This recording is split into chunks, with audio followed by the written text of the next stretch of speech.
Cette fois, je suis avec mon équipe au Brésil, au cœur de la plus grande forêt tropicale de la planète, l'Amazonie. On doit trouver des pirarucus géants. Les informations récupérées dans leur code génétique aideront les scientifiques à mieux connaître et protéger ces géants.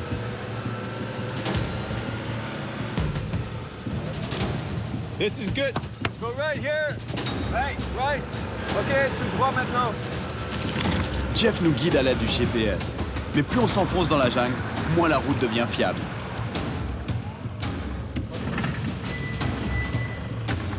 Ça prend pas longtemps avant de se retrouver face au premier obstacle.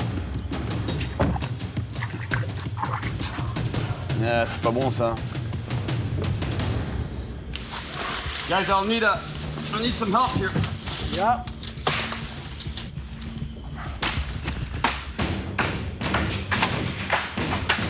Manu, t'es une machine.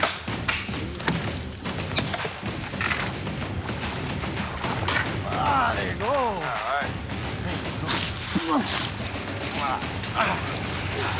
Good job, buddy. Good job. Et maintenant, on doit traverser dans la boue, sans rester coincé.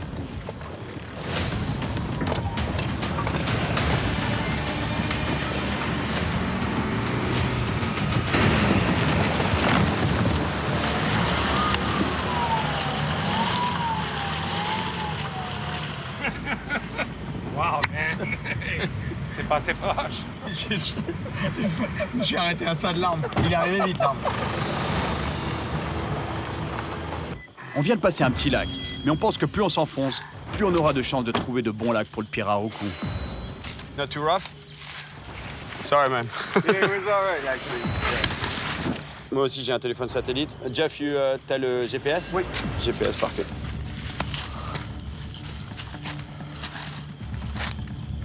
You got a signal? Yeah. Yeah, I find this a little bit of an opening here. Into straight down here. Yeah, straight, as straight as you can possibly make it. On quitte le sentier pour s'enfoncer à pied plus profondément dans la jungle. Ici, il faut rester attentif et se méfier des nombreux dangers de la jungle. La végétation, les serpents, les fourmis, les araignées et même les jaguars. Il y a de l'eau en bas, là. Il y a de l'eau. En fait, ces poissons, ils sont obligés de respirer de l'air. Mais c'est surtout que quand ils montent à la surface pour respirer, ils font beaucoup de bruit, en fait. Et c'est des top prédateurs. Donc eux, ils s'en foutent de faire du bruit à la surface et de se faire repérer par d'autres prédateurs éventuellement, parce qu'il n'y a pas grand monde qui les attaque. De toute façon, le lac a l'air super bon, par contre. Ça a l'air vraiment bon comme environnement. J'en vois pas, et surtout, j'en entends pas. Parce que... Oh! You heard that? Yeah. Pirarucu. Imagine prendre un poisson de 100 kilos ici. Mission impossible. Insortable. Ouais, je pense que le meilleur choix, c'est vraiment de continuer à marcher autour du lac, puis Vers la droite. vers la droite. Ouais. C'est assez dégagé. J'essaie de voir si... Ouais, c'est beaucoup plus dégagé là-bas. Ok les gars, ça a l'air d'être un bon lac pour le pirarucu. Oh, regardez ça! Un pirarucu géant vient de faire surface pour respirer. Je viens de monter un bas de ligne. Je vous explique rapidement comment il fonctionne parce que j'ai vraiment hâte de mettre un appât dans l'eau. L'hameçon à l'intérieur de l'appât. Le poisson, il arrive, il prend l'appât. Il prend l'appât et quand il commence à partir, sans même que j'ai besoin de mettre un coup sur la canne, en fait un ferrage, il part, et boum! L'hameçon, ce type d'hameçon se prend systématiquement dans le coin de la gueule. Donc c'est vraiment pour éviter d'abîmer les poissons, pour pas leur faire mal. Ce petit poisson ici qui va servir d'appât, il pourrait être plus frais, mais bon, ça va faire l'affaire. Et il y en a un gros qui est monté à la surface là-bas. Je vais lancer à côté de lui, pas trop proche non plus, parce que sinon je risque de lui faire peur. Je viens de voir un poisson monter à la surface là-bas, c'est pour ça que j'ai lancé dans ce secteur, mais le problème c'est que si j'ai une touche, ça va être hyper difficile de le sortir, parce que vous avez tout le tapis d'herbe qu'il y a ici. C'est des plantes aquatiques en fait. Mais regardez au bout du lac là-bas, il y a l'air d'y en avoir moins. J'ai vraiment envie d'aller là-bas, mais le problème c'est que ça a l'air d'être un parfait environnement pour les anacondas et les caïmans. Au bout du lac, les plantes aquatiques me semblent moins épaisses, ce qui devrait nous faciliter la tâche si on prend un géant.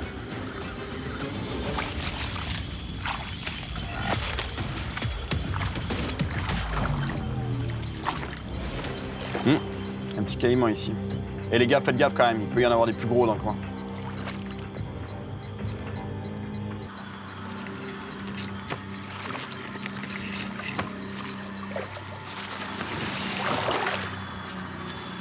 Je sais pas trop où on va, là, mais on y va. Oh, vous avez vu ça? Vous avez entendu ça? C'est énorme. Je me dépêche de lancer mon appât, juste à l'endroit où le poisson a fait surface.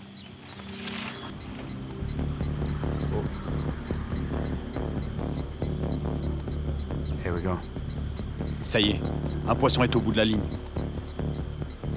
Mais je dois attendre un peu, pour être sûr que le poisson ait pris correctement l'appât.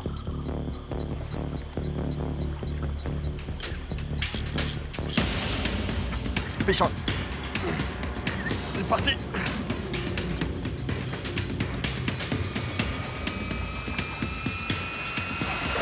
Oh, il est énorme.